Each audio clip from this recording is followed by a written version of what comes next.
Hey, what's up guys, it's DarkArmedDuelist, and today we're going to be doing an Altergeist deck profile. So I'm really excited to see you guys, because this was actually suggested to me by one of my patrons, Jin. And this deck is a crazy, powerful, control-based deck that we recently got support for out of Brothers of Legend. And the support for this deck was absolutely crazy, so I'm really glad that Jin actually suggested this deck. So, without further ado guys, don't forget to like, comment, subscribe, hit the bell on there so you can become part of the notification squad, and definitely check out the Patreon down in the description below for all those awesome rewards like getting your name searched in every single video, getting assigned cards to the mail, and even getting your request to deck profile every single month to your patron along with test hands. And definitely give Jen some love down in the comments down below for suggesting such an awesome deck. So let's get straight on into this one, guys. So first off, we're going to be playing 3 copies of Altergeist Multifaker. This is probably the most important card in the entire deck. This card has the ability to, if you activate a trap card except during the damage step, then you can special summon this card from your hand. And if this card is special summoned, then you can special summon one Altergeist monster from your deck in defense position except another copy of itself, but you can't special summon monsters the turn you activate this effect except for Altergeist monsters, which is totally fine because usually we're just going to be trying to link summon into our copies of our Altergeist Hextia anyways. We then play 3 copies of Altergeist Marionetter. Marionetter is a great normal summon in this deck because this card has the ability upon normal summon, you can set a Altergeist trap directly from your deck in your spell and trap card zone, and you can target one Altergeist card that you control and one Altergeist monster in your graveyard, send the card that you control to the graveyard, and then special summon the monster back from the graveyard to your side of the field, which is a really powerful effect with one of the cards that we're playing as a trap card in this build. We're then playing 3 copies of Altergeist Melusine. Melusine is a great card in the deck as well, and the card that I actually like to special summon out the most off my copy of Multifaker because it has the ability that this card can attack directly, and when this card inflicts battle damage to your opponent, you can target a card your opponent controls and send it to the graveyard, which is a crazy awesome effect. You're only doing 500 points of damage, but sending that card to the graveyard, this card can out just about any card in the game unless it's unaffected by a card effect. It also has the ability, if this card is sent from the field to the graveyard, then you can add an Altergeist monster from your deck to your hand, letting you roll into the next Multifaker, which is really good, or into a copy of Sequoidius. We then play 2 copies of Sequoidius, which is a great card in the deck to be able to bounce your copy of Multifaker back to the hand because it has the ability that you can quick effect return one other Altergeist monster that you control to your hand, and then target a card your opponent controls and return that card to the hand, and if this card is sent from the field to the grave, then you can target an Altergeist trap in the grave and add that card back to your hand as well, which is a great effect just to let you roll into your other cards. We then play 2 copies of the new Altergeist Pukari. Pukari is a great card to help you link summon. I played 2 copies of it because I want to see it every so often, but I don't want to see it all the time and in multiple copies because its effect is a once per duel. That if an Altergeist monster you control would be used as a link material for an Altergeist monster, this card and this card's in your hand can also be used as a link material for the link summon of that Altergeist monster. And if an Altergeist Link monster is link summoned to your field while this card's in the graveyard except during the damage step, then you can add this card to your hand, and you can only use this effect of this card once per duel. So you can only add it back to hand once per duel, but you can use it once per turn as a link material from the hand, which is pretty good.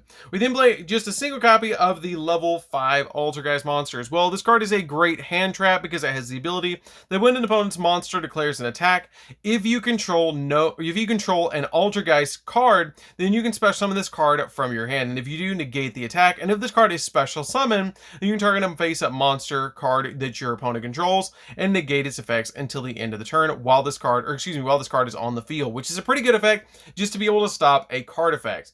We then play 3 copies of Ash Blossom just to stop your opponent from touching the deck. So this card is a great 3 of in the deck and helps back up the trap cards that you're playing in this build. So that's it for the monsters, guys. Let's get into the spells. We don't play that many spells at all in this particular build. So for the spells, we're just going to be playing 3 copies of Pot of Extravagance. This is the only spell card that we play in the entire deck because you don't super care about what you banish from the extra deck. As long as you have a copy of Hextia, you're usually going to be okay. So I play this card as a 3 of in this deck because it lets me draw 2 cards off the top of the deck. So that's it for the spells, guys. Let's get into the traps. So for the traps, this is where the deck starts to really shine, is with those trap cards. So we're going to be playing a single copy of Imperial Order. Imperial Order is a great card in this deck because it negates all spell effects. And with us only playing 3 spell cards in the entire deck, which is our 3 copies of Pot of Extravagance, we are going to totally lock down the opponent, and it's not going to even bother us because we're usually going to activate the Pot of Extravagance before we activate this card's effect. But this card does require us to pay 700 life points, which is a little bit of a downside, but it's only during each standby phase of our standby phase, which is not that big of a deal. During the standby phase, excuse me, so it's every standby phase you have to pay the 700, which is not that big of a deal for us because usually locking down spell cards is going to end a game fast.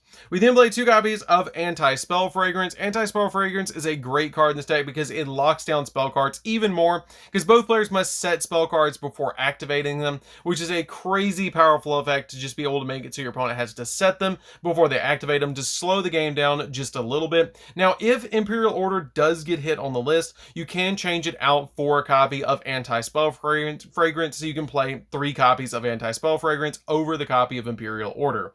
We then play a single copy of Altergeist Haunted Rock. Haunted Rock is a card that I was mentioning earlier with your copy of Marionetter, because this card is a great card to be able to activate with it, because if this card is sent, if this card is activated, then you have to send an Altergeist card from your hand to the graveyard. And it has the ability that when this card is activated, you send that card to the graveyard.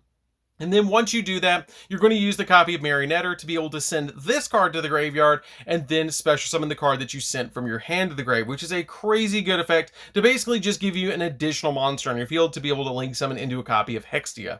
We then play 2 copies of Altergeist Manifestation. Manifestation is like a monster reborn because it has the ability to target an Altergeist card or Altergeist monster in the grave and special summon it in attack position. And if you do, equip it with this card, and then when this card leaves the field, destroy that monster. And you can manage this card from the grave to target an Altergeist trap in your grave and add it to your hand, which is really good to be able to bounce the cards back to your hand from the grave. We then play just 2 copies of Protocol. Protocol has a really good effect to be able to make it so the activated effects of all Altergeist cards you activate on your field cannot be negated, and when your opponent activates a monster effect, you can send one other face-up Altergeist card you control to the graveyard, negate the activation, and if you do, destroy it, which is a really good effect to just be able to stop your opponent's card effects with a trap card in this deck. We then play 3 copies of Personal Spoofing, which is a great search card for the deck because it lets you have the ability to once per turn shuffle one Altergeist card from your hand or field, or hand or face it from the field into the main deck to add an Altergeist monster from your deck to your hand. Really helpful effect to be able to grab multiple copies of Multi-Faker from the deck to be able to roll into more cards.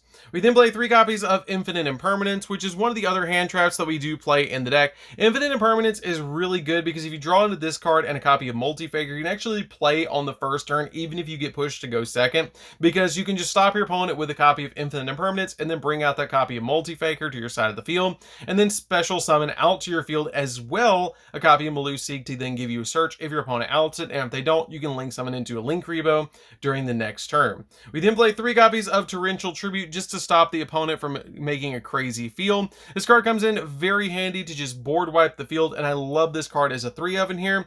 And then we're playing 3 copies of Solemn Strike. Solemn Strike is just basically here to say no to everything, because when an opponent's monster is special summoned or activates an effect, pay 1500 life points, negate the summon or activation. If you do, destroy that card. So this card comes in very handy in the deck to be able to stop your opponent. So that's it for the main deck, guys. Let's get into the extra deck.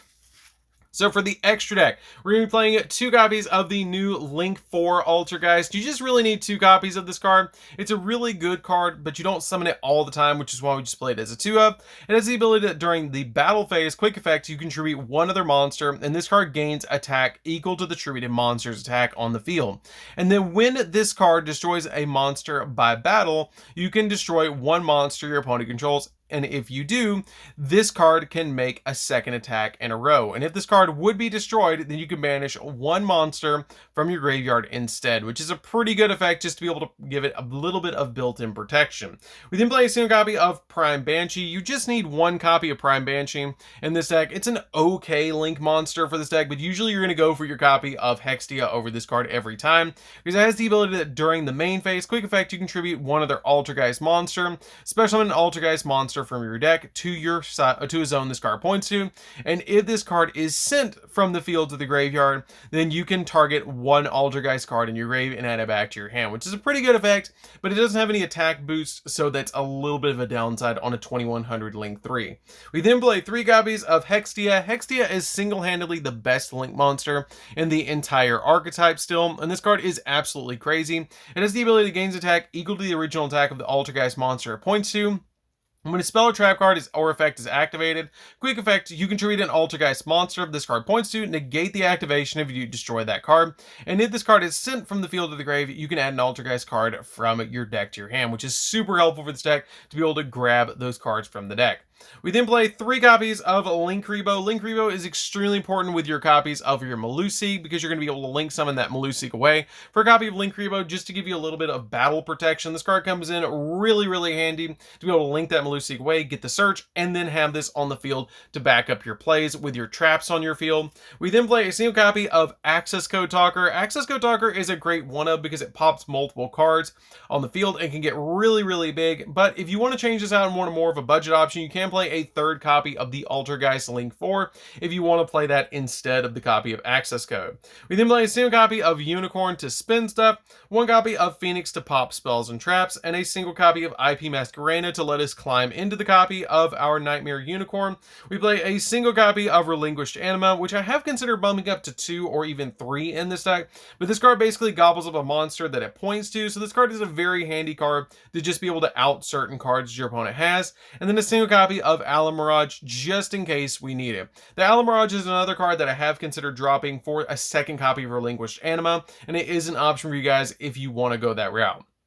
So, that's it for the deck, guys. I hope you did enjoy it. It's a really awesome deck. I'm really glad that Jin actually suggested this because it's a really fun deck to play around with. It's a control-based deck. It's really fun. I really like the way that the Pukuri lets you special summon or lets you link summon by using it as a material in the hand and just add it back. And it's just such a good deck. Like, I really love this deck, and I really think it's like one support card from being actually a crazy deck. So, anyways, guys, this is DarkArmedDuelist. Don't forget to like, comment, subscribe, hit the bell there so you can become part of notifications. And we'll see you guys in the next video. See you later, guys.